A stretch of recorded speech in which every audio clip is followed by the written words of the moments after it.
اب اس میں آپ کو گنواتا ہوں یہ امتحانات کڑے کون کون سے امتحان ہیں جن سے انسان گزرتا ہے، جس کا میں نے کہا ہے کامل مرقع ہے حضرت ابراہیم علیہ السلام کی شخصیت کی زندگی۔ سب سے پہلا انسان کا امتحان جو ہے اس کے عقل کا، شعور کا،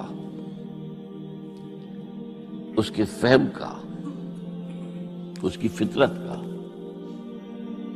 اس کی جبلت کا، وہ کیا ہے؟ اس دنیا میں آنکھیں کھولنے کے بعد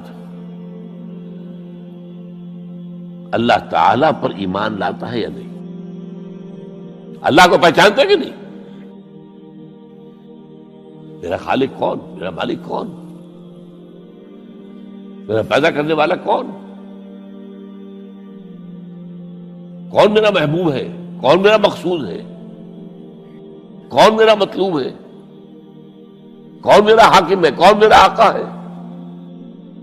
کون ہے قانون دینے والا؟ کون ہے ہدایت دینے والا؟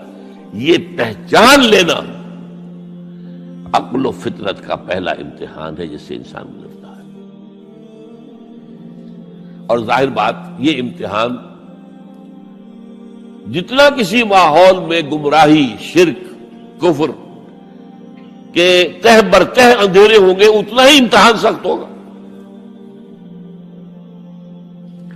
آپ مسلمانوں کے ماحول میں رہ رہے ہیں تو ٹھیک ہے، مسلمان بھی اب دنیا پرست بن گئے ہیں یا جو بھی آپ کہیں، حقیقی مسلمان تو دیکھنے کو نہیں ملتا، پھر بھی بہرحال اسلام تو ہے نا یہاں، کسی نہ کسی دیکھو تو چیز کو تو اللہ یاد آ جاتا ہے، کبھی نہ کبھی تو کسی کی بات ہی دل میں اتر جاتی ہے، کوئی اللہ کا بندہ جو ہے خلوص و اخلاص سے کہتا ہے بات اور وہ آپ کے دل میں اتر جاتی۔ آپ ایسے معاشرے کا تصور کیجیے جہاں سرے سے ہدایت ہے ہی نہیں، کفر ہی کفر ہے، شرک ہی شرک ہے، باطل ہی باطل ہے، اس میں ایک شخص آنکھ کھولے اور پھر وہاں وہ خالق حقیقی کو پہچان لے، یہ ہے سب سے بڑی کامیابی۔ آپ کو معلوم ہے قرآن مجید میں سورہ انعام میں پورا قصہ بیان ہوا ہے، جس ماحول میں کہ حضرت ابراہیم نے آنکھ کھولی ہے وہ ماحول کون سا ہے؟ ہر طرح کا شرک وہاں پر انتہائی درجے میں موجود تھا، سورج اور چاند اور ستاروں کی پرستش، بتوں کی پرستش، اور سیاسی شرک۔ بادشاہ کہتا تھا میں خدا ہوں، نمرود جو دعویٰ تھا فرعون کا وہی اس کا تھا۔ کہیں سے کوئی توحید، کوئی اللہ کی بات، کوئی نیکی کی بات، کہیں کوئی روشنی، کوئی کرن اس معاشرے میں تھی؟ اس معاشرے میں خالص اللہ نے جو فطرت سلیم عطا کی تھی اور جو عقل سلیم عطا کیا تھا، اس کی روشنی میں سفر کرتے ہوئے ان تمام معبودوں کا انکار کر کے انی وجہت وجہی للذی فطر السماوات والارض حنیفا وانا من المشرکین، میں تمہارے ان معبودوں کو نہیں مانتا، میں ان کی نفی کرتا ہوں، ان سب کا باغی ہوں، یہ سب گمراہی ہے، میں نے اپنا رخ کر لیا ہے ہر طرف سے یکسو ہو کر اس ہستی کی طرف جو آسمان اور زمین کی خالق ہے، سورج کا بنانے والا۔ میں سورج کو نہیں پوچھتا، سورج کے بنانے والے کو پوچھتا ہوں۔ میں چاند کا پجاری نہیں ہوں، چاند کے خالق کا پجاری ہوں۔ یہ ستاروں کا میں پجاری نہیں ہوں، ستاروں کے پیدا کرنے والوں کا، کمالے کا میں پجاری ہوں، کائنات کا نہیں ہوں، کائنات کے خالق کا۔ انی وجہت وجہی للذی فطر السماوات والارض حنیفا وما انا من المشرکین۔ یہ پہلا امتحان ہے۔ دیکھیے اپنے اوپر قیاس نہ کیجیے، آپ جو اللہ نے پیدا کیا مسلمانوں کے گھر میں، آپ کے ایک کان میں پیدا ہوتے ہی اذان کہہ دی گئی، دوسرے میں اقامت کہہ دی گئی، آخر کہیں نہ کہیں تو کوئی اثر اس کا ہوتا ہوگا نا، تبھی تو، ورنہ یہ بے مقصد تو کام نہیں۔ اگر حضور سے مسنون ہے یہ، کیا پتہ ہمارے تحت الشعور کی کون سی ٹیپ جو ہے وہ اس وقت چل رہی ہو اور اس کے اوپر جو ہے یہ نقش ہو گئے، کچھ نہیں کہہ سکتے۔ لیکن وہاں جو کچھ بھی نہیں تھا، کفر ہی کفر، سیاسی شرک، مذہبی شرک، ستارہ پرستی کا شرک، بت پرستی کا شرک. اس میں ایک نوجوان سلیم الفطر نوجوان، اس نے ان تمام سے رخ موڑ کر ایک اللہ کی ہستی کی طرف. اب آپ سوچئے دوسرا امتحان آتا ہے. اب حق پر پہنچ تو گئے، حق پر کھڑے رہنا آسان نہیں ہے.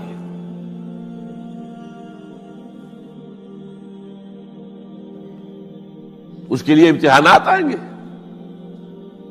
آزمایا جائے گا. الف لام میم احسب الناس ان یترکوا ان یقولوا آمنا وهم لا یفتنون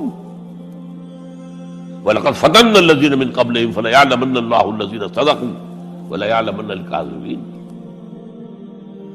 ہم تو آزماتے ہیں. پھر تم نے کہہ تو دیا ربی اللہ، اچھا آپ دیکھتے ہیں تمہیں جانچیں گے، پرکھیں گے، امتحان دیں گے تمہارا. وہ امتحان کیا تھا؟ اسی کو کہا رسول حامیم سجدہ ان الذین قالوا ربنا اللہ ثم استقاموا، بے شک وہ لوگ جنہوں نے کہا ہمارا رب اللہ ہے اور پھر جم گئے. یہ جم جانا جو ہے اس استقامت میں قیامت مضمر ہے. سب سے پہلے گھر میں جنگ ہوئی. باپ کہتا ہے ابراہیم کیا اراغب انت عن آلہتی یا ابراہیم، اے ابراہیم یہ کیا تم میرے آلہہ، میرے جو معبود ہیں ان سے تم نے روگردانی کر دی ہے. اور ابراہیم سمجھا رہے ہیں یا ابت، ابا جان انی قد جانی من العلم ما لم یاتک فاتبعنی اہدک صراطا سویا. ابا جان میرے پاس وہ علم آیا ہے جو آپ کے پاس نہیں آیا. مجھے اللہ نے وحی کے ذریعے سے ہدایت کاملہ عطا کر دی ہے، تو آپ کو میری پیروی کرنی پڑے گی. دیکھیے بات الٹی ہو رہی ہے. وہ باپ ہے، تم بیٹے ہو. وہ کہہ سکتا ہے میں نے اپنے یہ بال دھوپ میں سفید کیے، تم کل کے بچے. آج تم مجھ سے مانگ رہے ہو، مطالبہ کر رہے ہو. دلیل پہلے دے دی ہے. یا ابت انی قد جانی من العلم ما لم یاتک، وہ علم کا وہ شعبہ آپ کے پاس ہے ہی نہیں جو اللہ نے مجھے وحی کے ذریعے سے دے دیا. یاد آپ کو میری پیروی کرنی ہوگی. یا ابت لا تعبد الشیطان، ابا جان دیکھیں شیطان کی پیروی نہ کیجیے. انہ قال للرحمن عصیا، وہ تو رحمان کا بڑا گنہگار تھا، سرکش تھا، باغی تھا. یا ابت انی اخاف ان یمسک عذاب من الرحمن فتکون للشیطان ولیا. ابا جان مجھے بڑا اندیشہ ہے کہ آپ کہیں اللہ کی نگاہ میں شیطان کے ساتھیوں میں شمار نہ ہو جائیں اور پھر آپ پر اللہ کا عذاب نہ آ جائے. لیکن جواب کیا دیا باپ نے؟ اراغب انت عن آلہتی یا ابراہیم لئن لم تنتہ لارجمنک واہجرنی ملیا. اے ابراہیم میرے آلہہ، میرے معبودوں سے روگردانی کر رہا ہے، باز نہیں آؤ گے سنسار کر دوں گا، پتھر مار مار کے ہلاک کر دوں گا، اور نکل جاؤ، دفع ہو جاؤ میری نگاہوں کے سامنے سے. وہ فطرت سلیمہ کا حامل نوجوان کیا کہتا ہے؟ قال سلام علیک. اچھا ابا جان آپ پر سلامتی ہو.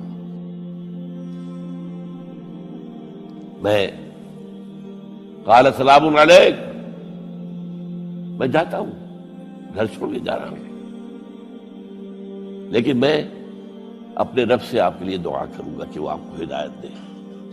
وہ مجھ پر بڑا مہربان ہے، مجھے امید ہے کہ وہ میری اس دعا کو رد نہیں کرے. اب اس سے آگے بات بڑھی. ابراہیم سوچتے ہیں کہ ان لوگوں کے اوپر تیشہ زوردار مارنا ہوگا، یہ جاگنے کو تیار نہیں ہے. میں ان سے کہتا ہوں تو ہاں کہتے ہیں، ہاں ٹھیک تو کہہ رہے ہو تم، لیکن نہیں بھائی یہ ہمارے آباء و اجداد کا دین ہے، اس پہ چلے آ رہے ہیں، کیسے چھوڑ دیں ہم؟ بات تو تمہاری ٹھیک لگتی ہے ابراہیم، تم بات تو صحیح کر رہے ہو، لیکن سورہ عنکبوت میں فرمایا مودۃ بینکم فی الحیاۃ الدنیا. حضرت ابراہیم نے کہا تم اپنے دنیا کی زندگی کی محبتوں کی وجہ سے جھگڑے ہوئے ہو، ورنہ تمہیں معلوم ہے میں نے کھول دیا تم پر کہ یہ سب بکواس ہے، یہ تمہارے عقائد جو ہیں بے بنیاد ہے. لیکن دنیاوی محبتیں، یہ تعلق جو ہے تمہیں کھڑا کیے ہوئے ہیں. جب انہوں نے دیکھا کہ ان پر اسی اقبال کا شعر ہے کہ پھول کی پتی سے کٹ سکتا ہے ہیرے کا جگر، مرد ناداں پر کلام نرم و نازک بے اثر۔ مرد ناداں پر کلام نرم و نازک، اس کے اوپر تو وہ ہتھوڑا چلانا پڑتا ہے، وہ ہتھوڑا چلانے کی سوچی۔ ان کا کوئی تہوار آ رہا تھا جس میں جا کے باہر میدان میں جا کے کوئی پوجا کرنی تھی کسی خاص ستارے کی، اور پورا شہر خالی ہو جانا تھا۔ حضرت ابراہیم نے کہا میری طبیعت تو ٹھیک نہیں، میں تو آپ لوگوں کے ساتھ نہیں جاؤں گا، آپ جائیے۔ سب چلے گئے، پورا شہر خالی ہو گیا۔ اب انہوں نے ہاتھ میں ہتھوڑا لیا، وہ بت خانے میں گھس گئے اور سب بتوں کو توڑ کے چورا چورا کر دیا۔ لیکن طبیعت میں ایک عجیب قسم کا ایک مٹھاس والا مزاح تھا، تو اس ایک سب سے بڑے بت کو چھوڑ دیا اور اس کے کندھے پر وہ تیشہ رکھ دیا۔ اب جو وہ رات کو واپس آئے ہوں گے، آپ سوچئے ذرا، آج بھی ہندوستان کے شہر متھرا میں یا بنارس میں کہیں بتوں کے ساتھ کے کوئی حشر کر دے تو کیا قیامت آئے گی؟ کیا کیا؟ من فعل ھذا بآلہتنا، کون ہے وہ جس نے ہمارے معبودوں کا یہ حشر کیا ہے؟ بہت کچھ کر کے کچھ لوگ، ہاں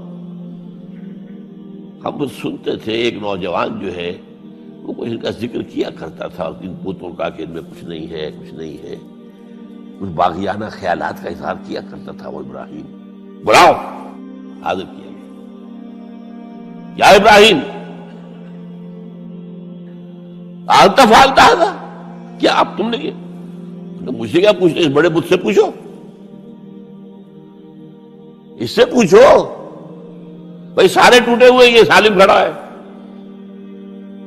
اور نمبر 2 جسے کہتے ہیں پولیس کی اصطلاح میں آلہ واردات، قتل کیا تھا تو کس چیز سے کیا تھا وہ بھی برآمد ہو گیا، وہ چھری بھی مل گئی ہے، اس پر خون کے دھبے بھی ہیں، اور آج تو آپ کو معلوم ہے کہ خون کے قطرے سے بھی پتہ چل جاتا ہے کہ کس کا خون تھا، جینیٹکس کے ذریعے سے۔ تو اس نے کیا ہوگا کہ ابراہیم وقل کے ناخن لوگ ان سے پوچھیں، یہ بات کرتے کوئی؟ اف لکم، تم ہے تم پر، تم پوچھتے ہو ان کو جو بات تک نہیں کر سکتے، جو اپنا دفاع نہیں کر سکتے، جو اپنے آپ کو بچا نہیں سکتے۔ ایک عام انسان بھی دفاع کرتا ہے اپنا۔ فرجعوا الی انفسہم، اب انہوں نے اپنے اندر دلوں کی طرف دھیان کر کے سوچا کہ واقعی ابراہیم صحیح کہتا ہے، لیکن پھر لوٹے، پھر وہ عصبیت، پھر وہ آباء و اجداد کے ساتھ تعلق، پھر وہ معاشرتی نظام۔ انہوں نے کہا بس اس کو قتل کرو، اس کو ختم کر دو۔ یہ اس کو فیس کرنا، آپ سوچ لیجیے یہ کتنے بڑے امتحان کی بات تھی، کتنے بڑے جگر کی بات تھی۔ اچھا چونکہ وہاں نظام بھی تھا، بادشاہ کے دربار میں حاضری ہو گئی۔ ابراہیم ہم نے سنا تم ہمارے سوا کسی کو خدا مانتے ہو؟ جی ہاں، کون ہے وہ خدا؟ فرمایا میرا رب وہ ہے جو زندہ رکھتا ہے اور مارتا ہے، ربی الذی یحیی و یمیت، قال انا احیی و امیت، میں بھی زندہ رکھتا ہوں اور مارتا ہوں۔ فوراً جو ہے حکم دیا، جیل خانے سے 2 قیدیوں کو بلایا، ایک کی گردن اسی وقت مار دی، دیکھو میں نے مروا دیا کہ نہیں، ہے نہیں میرے پاس اختیار، اور ایک کا جاؤ اسے چھوڑ دی، تو میں خدا ہوا کہ نہیں؟ حضرت ابراہیم نے سمجھ لیا کہ اب یہ جس قسم کی کچ بحثی میں آ گیا ہے، یہاں بھی کوئی ہتھوڑا چلانا پڑے گا۔ فرمایا فإن اللہ یاتی بالشمس من المشرق فأت بہا من المغرب، میرا رب وہ ہے جو مشرق سے نکالتا ہے سورج کو، تم خدا ہو تو ذرا مغرب سے نکال کے دکھاؤ۔ فبہت الذی کفر، تو وہ جو کافر تھا مبہوت ہو کر اب کیا کہ آئیں بائیں شائیں، فبہت الذی کفر۔ لیکن میں یہاں پہ جو زور دے رہا ہوں، آپ اس ہمت، اس قوت ارادی کا اندازہ کیجئے کہ جو ایک بڑے زبردست بادشاہ کے میں سامنے کھڑے ہو کر یہ بات کر رہا ہے، اور ڈٹ کر رہا ہے، آنکھوں میں آنکھیں ڈال کر رہا ہے۔ ان الذین قالوا ربنا اللہ ثم استقاموا تتنزل علیہم الملائکۃ الا تخافوا ولا تحزنوا وابشروا بالجنۃ التي كنتم توعدون. یہ کیفیت. تو پہلا امتحان تو ہے ان مادی غلافوں میں لپٹے ہوئے ہونے کے باوجود حق کو پہچان لینا. اس مادی کائنات میں گم نہ ہو جانا، اس سے ماورا، اس سے بلند تر ہو کر اس ہستی کو پہچاننا جس نے اس کو پیدا کیا. انی وجہت وجہی للذی فطر السماوات والارض حنیفا وما انا من المشرکین. پھر اس پر قائم رہنا اور بڑے سے بڑا رزق لینا. آپ نے گھر سے نکال دیا، ٹھیک ہے چل جا رہا ہوں. قال السلام علیک ساستغفر لک ربی انہ کان بی حفیہ. موت کو فیس کیا ہے تو اس طرح کیا ہے. اور کیسا جواب دیا ہو، کیسا. میں نے کہا ایک مذاق کا انداز تھا ان کے عمل میں کہ اس سے پوچھو ایک صحیح سالم کھڑا باقی ٹوٹے ہوئے تو کرنے والا یہ سرکمسٹانشل ایویڈنس کیا ہوتا ہو. آج بھی آپ کے ہاں مقدمات کے اندر ایک سرکمسٹانشل ایویڈنس بھی تو ہوتا ہے نا. حالات قرائن کی کیا گواہی ہے. تو وہ سالم میں باقی سب ٹوٹے ہوئے. دوسرے یہ کہ آلہ جو ہے اس کے پاس سے برآمد ہو رہا ہے، اس کے کندھے پر رکھا ہوا. اور پھر یہ کہ بادشاہ کے دربار میں جا کر جس طرح اس نے انکار کیا ہے اس کی خدائی کا، ان کا ٹھیک ہے اس کو تو اب زندہ آگ میں ڈالو اور یہ گر جائے، ختم کر دو اس کو، بسم کر دو. اچھا، اس کے لیے تیاریاں کی گئی ہے. سورہ صافات میں اس کا ذکر موجود ہے. تو اب حضرت ابراہیم دیکھ رہے ہیں کہ میرے لیے آگ کا الاؤ تیار ہو رہا ہے بہت بڑا. ایک اوپر مچان بنائی گئی ہے جہاں سے کہ ان کو پھینکنا ہے آگ میں. سب ہو رہا ہے. وہ سب یہ کس لیے کر رہے تھے؟ یہ نوجوان پہ ہوش ٹھکانے آ جائیں گے جب آگ دیکھے گا سامنے. ابھی تو کوئی آیا نہیں نا امتحان اس پر. اسی لیے قرآن میں آیا ہے کہ ہم نے ان کو ناکام کر دیا جنہوں نے کہ یہ آزمائش ڈالی تھی. حضرت ابراہیم کود گئے. اقبال کہتا ہے بے خطر کود پڑا آتش نمرود میں عشق، عقل ہے محو تماشائے لبے بام ابھی. دیکھیے یہ دو عقلیں ہیں، یہ سمجھ لیجیے. ایک عقل وہ ہے جو پہچان لے، ایک عقل وہ ہے جو آگے چلنے سے روکے. دیکھو جواب ٹھیک نہیں، تمہارا کیا کر رہے ہو؟ اپنی جان سے کھیل رہے ہو، جان سے چلے جاؤ گے. تو عقل جو ہے ایک معنی میں وہ حقیقت کو پہچاننے میں مددگار ہے، اگرچہ منزل تک نہیں پہنچا سکتی. گزر جا عقل سے آگے کہ یہ نور چراغ راہ ہے، منزل نہیں ہے. پاس چراغ رکھا ہے تو روشنی تو ہو جائے گی نا، کچھ نہ کچھ دکھا دے گی. بس یہ چراغ راہ ہے، یہ آخری منزل تک عقل نہیں پہچان سکتی. یہ تو فطرت انسانی ہے، قلب ہے، روح انسانی ہے، وہ پہچانتی ہے. اور عقل گو آستان سے دور نہیں، اس کی قسمت میں پر حضور نہیں، حاضری نہیں ہوتی وہاں. اللہ تک پہنچانے والی شے عشق ہے، اللہ کی محبت ہے. آگے چلنے سے تو عقل روکتی. عقل کا لفظ جو ہے وہ اس سے پہلے یقیناً کئی مرتبہ میں نے یہاں پہ بیان کیا ہوگا. عقل کے معنی ہے روکنے والی.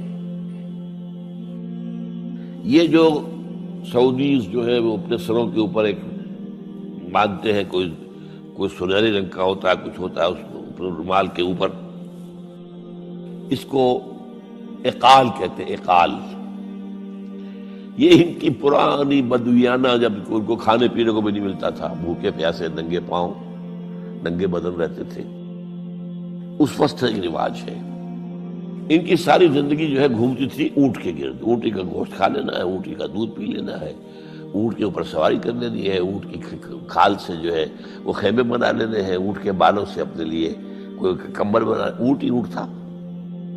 جیسے ہمارے یہاں پنجاب میں جس علاقوں کو کہا جاتا ہے جو جانگلی علاقہ، وہ بھینس ہی بھینس تھی، بھینس کا کلچر تھا وہاں. بھینس کا دودھ پی لیا، بھینس کے مکھن سے کھا لیا، لسی سے نہا لیے، اور یہ ساری چیزیں جو ہے بھینس کا گوشت کھا لیا. بھینس ہی بھینس تھی. اور کیا تھا؟ یہ مج کلچر تھا یہاں کا سارا، یہ جو آپ کے ہاں جانگلی کہلاتے ہیں، یہ تو آباد کار آئے ہیں جلندھر سے، ہوشیارپور سے، گرداسپور سے، وہ آباد کاروں نے آ کے پھر یہاں پر جو ہے وہ ساری چیزیں بتائی ہیں، ورنہ یار کس کو جانتے، گڑ کی نہیں جانتے، گڑ کس بلا کا نام نہیں جانتے، چینی تو بہت دور کی بات ہے، گڑ نہیں جانتے۔ تو ان کا کیا معاملہ تھا؟ اونٹ ہے۔ اب اونٹ کا یہ ہے کہ جب بدو سواری کر کے جا رہا ہے، ایک جگہ پر اترا ہے، اسے پیشاب کرنا ہے، کچھ اور کرنا ہے، اب اس خطرے سے کہ کہیں اونٹ بھاگ نہ جائے، اس کے ایک گھٹنے کو ایک رسی سے باندھ دیتا تھا۔ اب 3 پاؤں رہ گئے، 3 پاؤں سے اچک تو سکتا ہے، وہ بھاگ تو نہیں سکتا، تو اچک کر وہ اگر کہیں آس پاس درخت ہے، کیکر کا درخت ہے، وہ ناشتہ کچھ کر لے، کھا لے، کوئی حرج نہیں ہے، ایک بھاگے نا۔ تو وہ جو رسی جس سے اونٹ باندھتے تھے، اس کا گھٹنا، وہ اب کیا ہوا؟ اب اسے جانا ہے سفر پر دوبارہ، وہ جائے گا، وہ رسی وہاں سے کھول کے سر پہ باندھ لے گا، کاٹ کے رسی کو۔ یہ اقال ہے۔ اب وہ سنہری بھی ہوتے ہیں، کیا کیا خوبصورت ہوتے ہیں، لاکھوں روپے کا ہوتا ہے، لیکن تہذیبی پس منظر اس کا یہ ہے۔ اب ظاہر بات ہے کہ وہ تو لوگ، اس لیے حدیث میں یہ لفظ آیا ہے۔ ایک مرتبہ حضور مسجد نبی میں تشریف فرماتے، باہر کوئی بدو آئے صحابی باہر سے، اور انہوں نے اپنے اونٹ کا یا اونٹنی کا گھٹنا نہیں باندھا، اسے ویسے ہی چھوڑ کے اندر آ گئے۔ حضور نے فرمایا تم نے اس کا گھٹنا کیوں نہیں باندھا؟ جواب دیا میں نے اللہ پر توکل کیا۔ فرمایا غلط، اعقلھا ثم توکل، پہلے اس کا گھٹنا باندھو پھر توکل کرو۔ وسائل کا استعمال ترک کر دینا توکل نہیں ہے۔ ہاں یہ سمجھو کہ وسائل کے ذریعے سے نہیں ہوگا، جو بھی کچھ ہوگا اللہ کی کیے سے ہوگا، لیکن وسائل کا استعمال تو کرنا ہے، وہ توکل اسلام میں نہیں، جو رہبانیت کا توکل ہے۔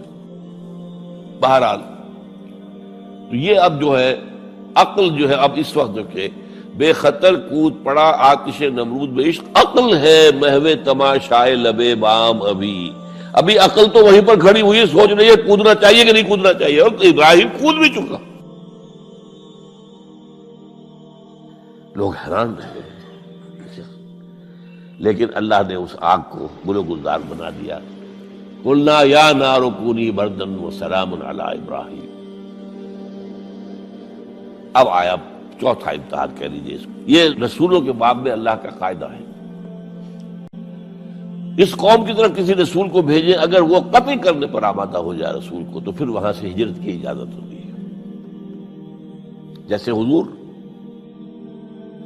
جب دارالندوہ میں فیصلہ ہو گیا کہ اب قتل کر دو محمد کو صلی اللہ علیہ وسلم، اس سے پہلے یہ اندیشہ تھا جب تک کہ ابو طالب زندہ تھے کہ چچا سپورٹ پر ہے ابو طالب، اب بنو ہاشم کا وہ سردار ہے، تو یہ ہماری جو ہے ان فائٹنگ ہو جائے گی، ٹرائبل، انٹر ٹرائبل یا انٹرا ٹرائبل کہنا چاہیے، کہ قریش کے اندر ہی آپس میں جب ہم لڑ پڑیں گے تو ہماری جو دھاک بیٹھی ہوئی ہے پورے عرب میں وہ تو ختم ہو جائے گی۔ A house divided amongst itself cannot stand۔ یہ وہ چیز تھی جو ابھی تک ان کے ہاتھ روکے ہوئے تھی۔ اب ابو طالب مر گئے، اب جو سردار ہے بنو ہاشم کا وہ ابو لہب ہے، وہ حضور کا وزیر سب سے بڑا دشمن ہے، لہذا فیصلہ ہو گیا۔ تب آپ گئے ہیں طائف، اور وہاں سے بھی ناکام آئے ہیں۔ اس کے بعد یہ ہے کہ باقی سب صحابہ کو آپ نے اجازت دی کہ چلے جاؤ مدینے، لیکن ابھی آپ منتظر رہے جب تک کہ ایکسپریس پرمیشن نہ آئے، رسول اپنی جگہ چھوڑ نہیں سکتا۔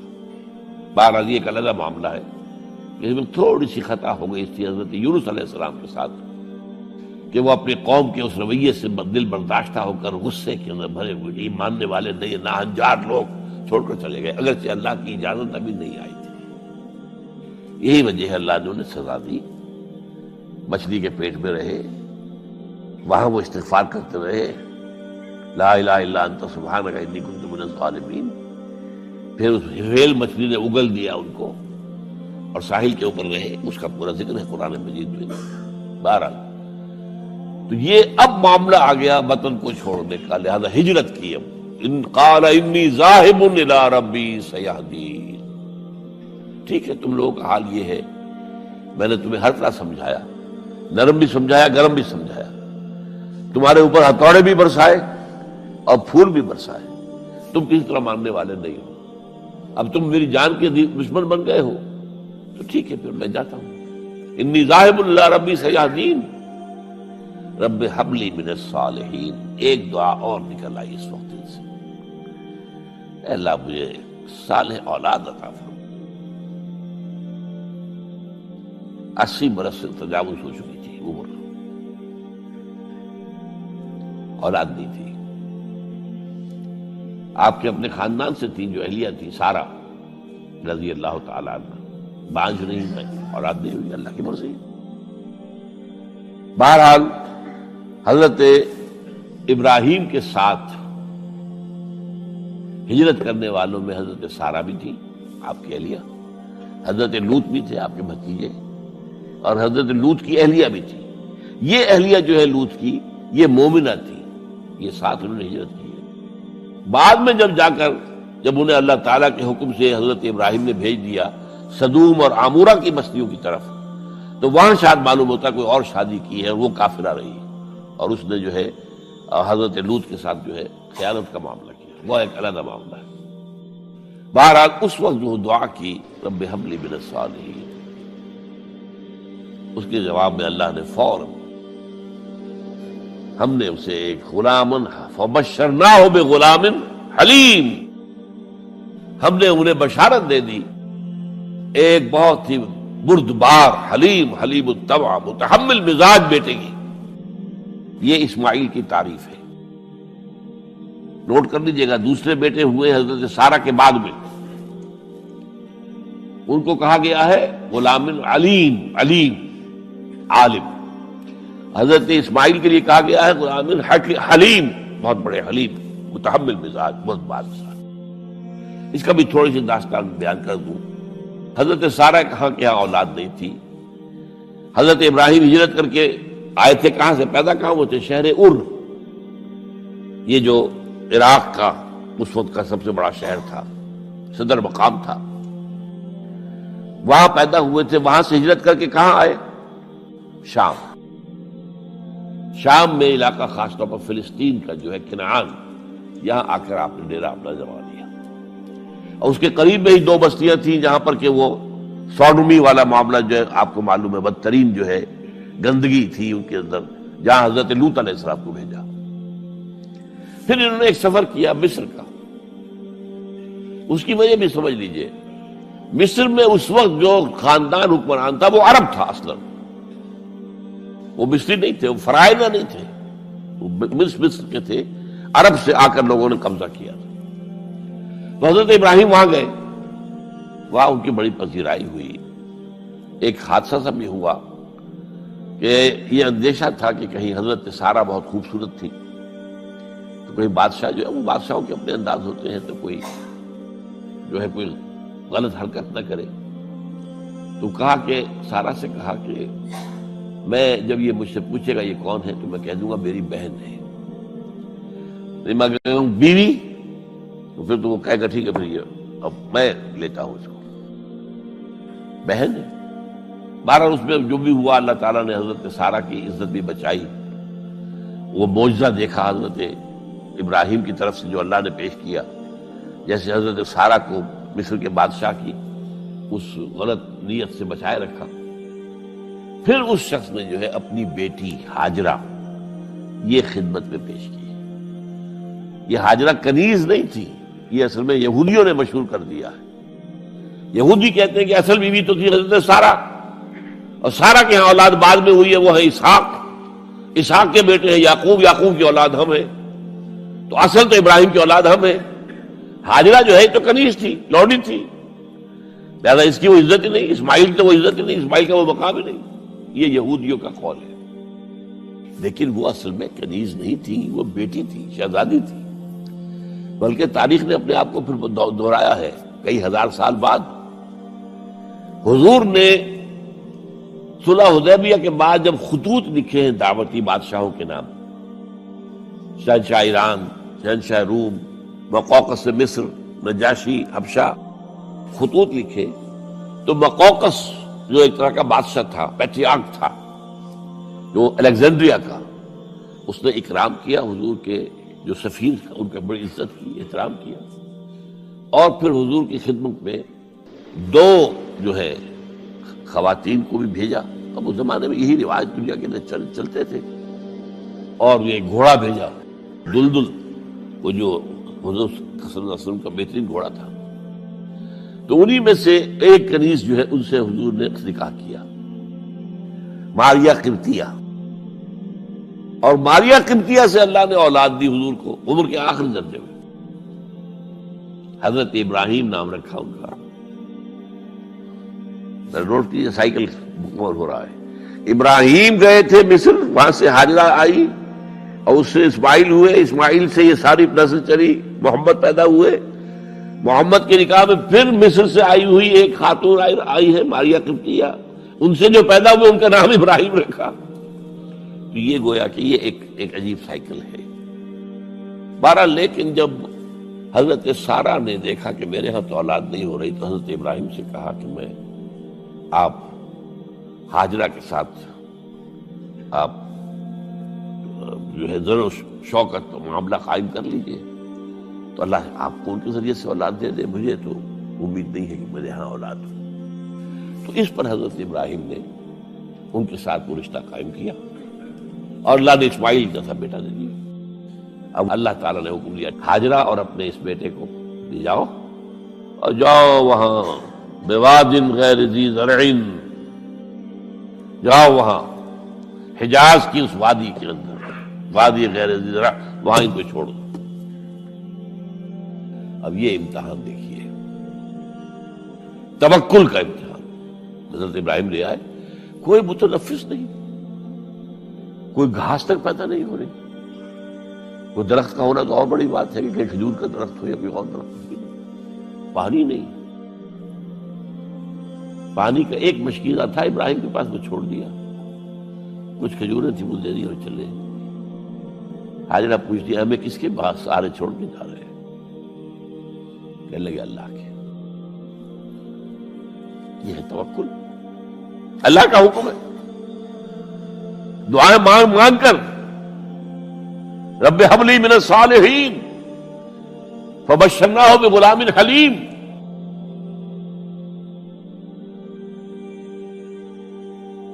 اب وہ بچہ آتے رہتے تھے، چکر لگاتے تھے. فلما بلغ معه السعی، جب وہ بچہ اسماعیل ان کے ساتھ بھاگنے دوڑنے کے قابل ہو گیا، کاموں میں ہاتھ بٹا رہا ہے، 13 برس کی عمر ہو گئی ہے، نوجوان. اب اندازہ کیجئے 100 برس کی عمر، بوڑھا آدمی، اولاد اب تک ہوئی نہیں تھی. ایک اولاد مانگ مانگ کر دعا سے اللہ سے لی ہے. اب آخری امتحان آتا، اس سے آگے کوئی امتحان نہیں. اس بوڑھے شخص کی نخل تمنا ہری ہو رہی تھی اپنے بیٹے کو دیکھ کر. فلما بلغ معه السعی قال یا بنی انی اری فی المنام انی اذبحک فانظر ماذا تری. کہتے ہیں حضرت ابراہیم بیٹے میں مسلسل دیکھ رہا ہوں خواب میں کہ میں تمہیں ذبح کر رہا ہوں.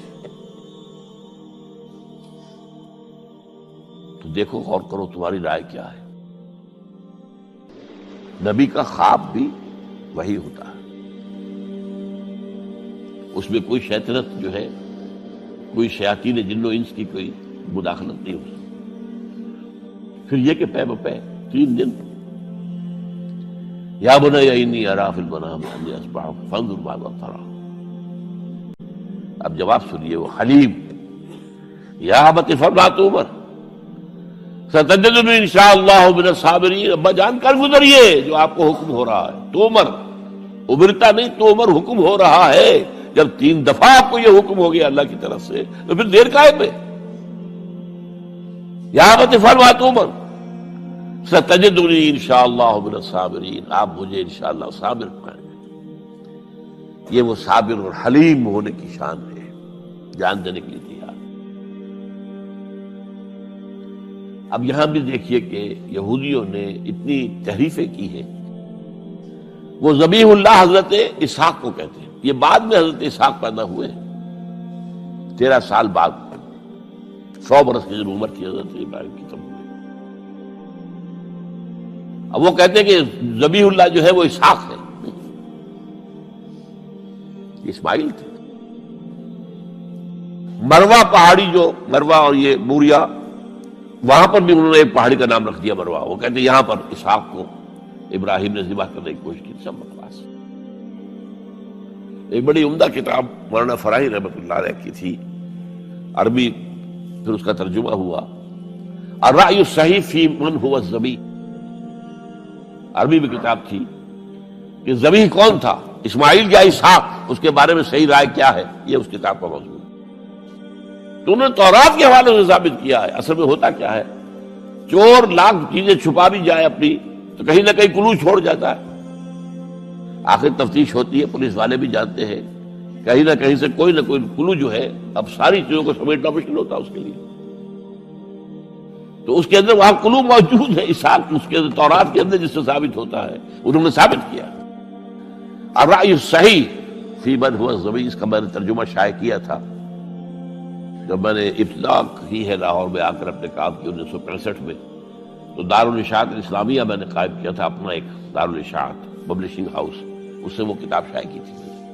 اب بھی وہ چھپتی ہے، اب وہ اور پبلشر ہیں ان کے، وہ چھاپ رہے ہیں۔ بہرحال تو حضرت اسماعیل جو ہے وہ ذبیح اللہ ہے، اللہ نے جب لٹا لیا، فلما اسلما وتلہ للجبین۔ اب یہاں پر ذرا نوٹ کیجئے، اسلما، جب دونوں نے اسلام کا مظاہرہ کیا، وہ جو میں نے کہا تسلیم، سر تسلیم خم ہے جو مزاج یار میں آئے۔ بوڑھا باپ چھری لے کر تیار ہو گیا ہے اور جوان بیٹا گردن ڈال کر بس صرف ایک احتیاط کی ہے کہ پیشانی کے بل لٹایا ہے تاکہ چہرہ سامنے نہ رہے۔ چھری چلاتے ہوئے چہرہ اوندا بولتا اللہ للجبین، پیشانی کے بل انہوں نے لٹا دیا اور پھر چھری چلائی۔ لیکن اللہ نے پکار کر کہا، یا ابراہیم قد صدقت الرؤیا انا کذالک نجزی المحسنین۔ اے ابراہیم بس تم نے اپنا خواب پورا کر دیا۔ میں نے آج سے بہت پہلے مضمون لکھا تھا اس پر، تو میں نے کہا تھا جس کا امتحان لیا جا رہا تھا وہ فیل نہیں ہوا، ممتحن کو بس کرنی پڑی ہے، اللہ کو بس بس بس۔ ان ھذا لہو البلاء المبین۔ اے ابراہیم واقعتاً یہ بہت بڑی آزمائش تھی، اس میں تم پورے اتر گئے ہو۔ یہ میں نے آپ کے سامنے زندگی کا جو پورا ایک نقشہ ہے ابراہیم کا، ہر قدم پر امتحان، ہر قدم پر امتحان، ایک سے ایک کڑا امتحان، ایک سے ایک بڑا امتحان، اور آخری امتحان یہ تھا ان ھذا لہو البلاء المبین۔ جب ممتحن یہ کہتے بھائی بات تم بہت مشکل، پرچہ واقعی میں نے بہت مشکل سیٹ کیا تھا، کمال ہے تم نے بہت عمدہ حل کیا، تو اس سے بڑی شاباش کیا ہوگی۔ لیکن اس کے ساتھ یہ ہے کہ اب اگلا موضوع آ رہا ہے میرا، جہاں تک تو معاملہ آ گیا، یہ قربانی جو ہے اس کو پھر ہمیشہ کے لیے اب سنت ابراہیم کے طور پر جا باقی رکھا گیا۔ عین اس وقت جنت سے ایک میڑا ان کی جگہ آ گیا،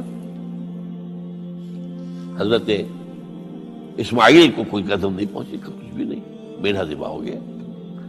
اور وہ قربانی ہے جو آج پوری دنیا میں اس وقت سے لے کر ترکنا علیہ فی الآخرین، ہم نے اس کی یہ یاد ہے، یہ قربانیاں جو آپ دیں گے یہ کیا ہے؟ حضور سے پوچھا گیا ما ھذل اضاحی یا رسول اللہ، اے اللہ کے رسول یہ اضاحی کیا ہے، یہ کیا ہے، یہ جو ہم قربانیاں دیتے ہیں کیا ہے؟